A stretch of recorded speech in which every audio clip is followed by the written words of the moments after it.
میرے ایک دوست بولتے ہیں کہ ڈیریو بیسٹ بروکر ہے. یار بیسٹ تو ہوگا لیکن سودی جو ہے. اب اگر ایک بندہ آپ لوگوں کو بولے کہ خنزیر کا گوشت اچھا ہے لیکن مسلمانوں کو الاؤ جو نہیں ہے، بیسٹ ہے یا نہیں ہے، ہم اس چیز پہ تب جائیں گے نا میرے دوستو جب ہم لوگوں کو الاؤ ہوگا. جیسے مانا کسی بندے نے کتے کا گوشت کھانا ہے، ہم بولیں گے حرام ہے، بیسٹ ہے نہیں ہے، ہم اس چیز پہ نہیں جاتے. تو ڈیریو ایک بیسٹ بروکر اس وجہ سے مسلمانوں کے لیے نہیں ہے کیونکہ یہ ایک سودی بروکر ہے، اور سود مذہب اسلام میں اللہ اور اس کے رسول صلی اللہ علیہ وسلم کے ساتھ جنگ ہے.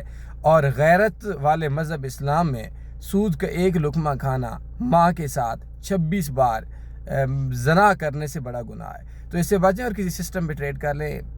ٹریڈ آج لگے 100 سال 10 سال 20 سال بھی لگے رہے تو کسی قسم کے کوئی چارجز نہ ہو. یہ ایڈمن چارجز وغیرہ یا ایکٹیو ٹریڈز پہ چارجز سود ہوتے ہیں، ان سے بچ جائیں. مزید سمجھ نہیں آتی تو بایو میں میرا واٹس ایپ نمبر، میں آپ کو اسپیشل سسٹم بتا دیتا ہوں.